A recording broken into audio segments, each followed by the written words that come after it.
Thank you very much. Thank you for invitation, dear participants of the forum, dear Italy. Glad to be with you today, even online. Thank you for the invitation and for your attention to Ukraine, to our people. We really appreciate that people in Italy hear us, our people, and support us. This week is almost over and it was full of important events. Yesterday we had a very successful, I think, meeting of the coalition of the willing in Paris. Most of them were from Europe and all three European nations, but also we are present partners from Canada, Japan, Australia, New Zealand, Italy. Italy has a very active role, and I think Giorgia Meloni and her team and President Trump's special envoy, Steve Witkoff, also attended. And we also spoke with President Trump. It was one of those talks that can help shape future policy. And before the meetings in France, there was another one in Copenhagen. It was with the Nordic and Baltic countries, one of the strongest partnerships. They support our defense and help us develop our industry, defense industry, not only in Ukraine. Right now, we are building the first joint weapon plant in Denmark, and it's a modern facility. This is a part of our defense strategy to build weapons together, to modernize defense production in Europe, and to unite Europe in this work. It's crucial for modern industry, strong jobs, and for Europe to stay competitive in the world. And I hope that Italy will also join us in building these joint production projects. In fact, Europe needs a new network of modern defense production, one where countries support each other by producing protection for themselves and for all of Europe. This will make Europe much stronger and more resilient. So I want to share a few thoughts, just some things, and with definitely affect our shared security. First, even though Russia is trying to keep this war going, and we've already started building a security system that can push Russia toward peace. And of course, I can't share all the details now. Many of them are very sensitive and military related, but we are preparing strengths on the ground, in the air, at the sea, that by simply working as planned will pressure Russia to stop the war. For example, if we have enough systems to shoot down Russian missiles and drones, and including Iranian drones, Russia will have fewer chances to keep fighting. The main tool of Russia's war is killing civilians in our cities. That's why we are working with our partners to get more and more and better air defense systems and also modern fighter jets to limit Russia's ability to attack. And this will push them toward peace. And we really count on America's support in this, and our teams, both European and American, will be working on it. So when we talk about security guarantees for Ukraine, there are 35 countries in the coalition of the willing, and 26 of them are ready to help with real support for security. This is a big change. And these are strong countries, and Italy is, of course, is one of them. And President Trump confirmed America is ready to take part. In the next few weeks, we'll talk with each country about what exactly they can do. And it's important that security guarantees start working now during the war, not only after it ends. Second point, yesterday we had a conversation with President Trump. European leaders were also on the call, including Giorgia Meloni, of course, and we talked in detail about how to move the situation closer to peace. President Trump expects a stronger Europe with better coordination between Europe and the United States. At the same time, he's very disappointed with some European countries, especially Hungary and Slovakia, because they continue to buy Russian oil. That means they are helping to fund Russia's war machine. America wants to seriously cut Russia's income from energy exports, and this is the right path. The less money Putin makes from oil, the less he can spend on war and on destabilization of other countries. Please keep this in mind. Energy independence from Russia is also key to strong relations with the United States. Now, in Ukraine, I have meetings with Antonio Costa, the president of the European Council, and with the prime minister, by the way, with the prime minister of Slovakia, Robert Fico, and we will talk about this as well.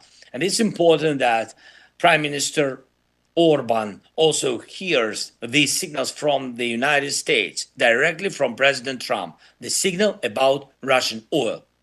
And finally, the third point, when we talk about peace, this is peace in Europe, about security guarantees. We also have to talk about supporting European business, our industries, our jobs, our role in global competition.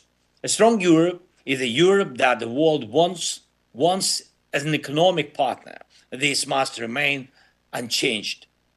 In Ukraine, we believe that the project of rebuilding our country after the war is a fundamental economic project for the whole of Europe. Recently, we were in Rome at the conference on Ukraine's recovery. Thank you so much. Thanks, Italy. And what made that conference strong was the presence of business. Many companies took part. And I believe that rebuilding Ukraine should give growth and development to every European country. That is why we count so much on the participation of strong players like Italy and Italian business. Please be active in this. For us, Ukraine's EU membership and the reconstruction of Ukraine are also elements of security. Giorgia Meloni supports us in this, and I very much hope that Italy's participation will be truly strong and visible. Thank you so much. Thanks, Italy. Thanks for this meeting, for the invitation. I'm ready to answer your questions, please. Thank you. Thank you. Thank you, President Zelensky. But you were just mentioning Russia's will to continue the war. You know, these days, what is really astonishing for some aspects is that exactly in the very days in which we discuss peace, we see war getting worse and worse. Do you see any positive sign on the ground?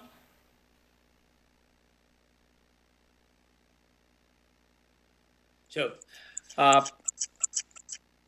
that the positive thing that we have, really, we have 26 countries who are ready to support Ukraine with security guarantees. And of course, mostly it's about after the war. It means that when we sit and we discuss and we make decisions, what will be after. So it's understandable that all of us, we really believe in peace.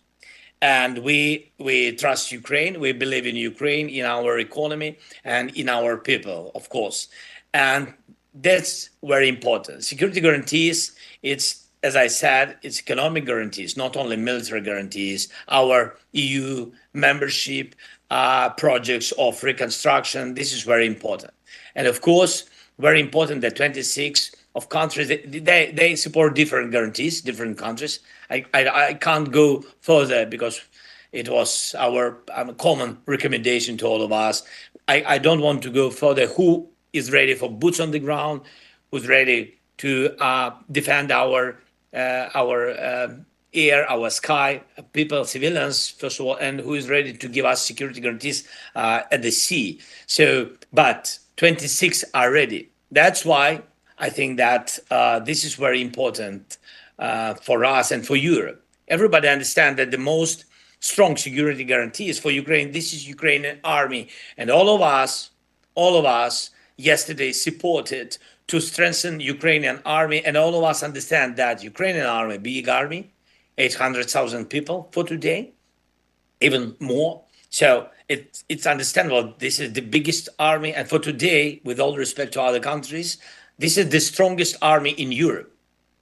And of course, this is also security guarantees for Ukraine, number one, and of course for all the Europe. If our army stands, it means that Europe in Europe has the security, and Europe is not in danger. So these are important things. Of course, we see important changes with the United States, and very positive that President Trump, especially after our Washington meeting, and it was, I think, very good meeting. It was much more better between us than first. Yeah, that's why I think that we had good positive decision that United States and President Trump he supported and supports now security guarantees, and they participated in coalition willing.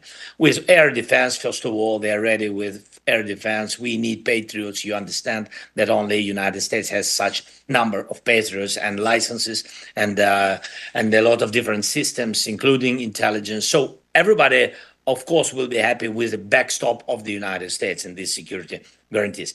All these things, this is the pressure on Russia. But it's political pressure that so many countries around Ukraine. The second, what can change the situation is tariffs or sanctions against Russian aggression.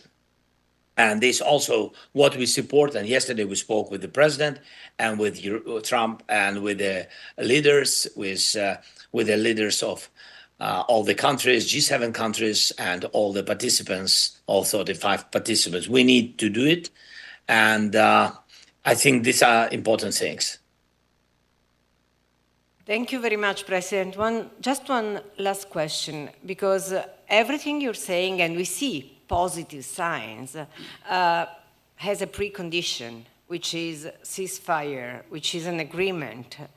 So where are we when we speak about ceasefire? What can we expect in the coming days and weeks?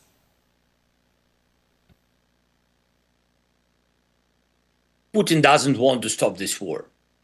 This is a real situation. We live with this situation. He wanted this war from the very beginning, and we defended ourselves. And then with all the leaders, thanks to them and to your nations, of course, because it's unbelievable how to fight with Russians without support of partners. It's really very difficult.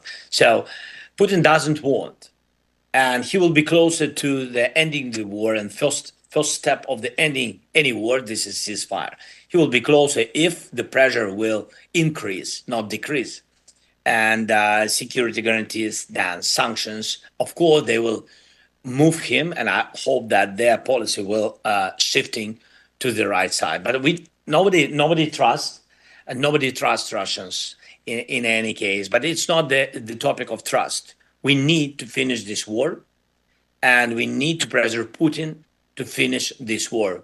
We need Europe and the United States, and we need also global South countries. And they are not loud for today. It's a pity. And but we will work on it. A strong Ukraine will be as closer we will be to the peace. And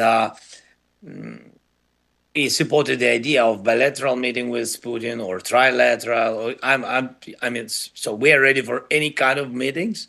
Yes, but we don't feel that Putin is ready to end this war. He can speak, but it's just words. And nobody trusts his words. Even those countries who are participating in some meetings together with him, they really don't trust him. Yeah, but this is global politics. I don't like global politics. I want to live in my country, and without war, and just to have peace in our country for our children. This is the big difference. Somebody wants to have all the world, and we have just to have our houses and our country, and that's all. It's a huge difference, President Zelenskyy. This is a huge difference. And I see from the sign that your time is over, but we really appreciated very much the effort you did to be with us this time, even from remote. So we wait for you in person next year. And once again, a thank you to you from Cernobbio and from this audience. Thanks so much. Thank you. Big respect to you. Thank you for everything. Thank you.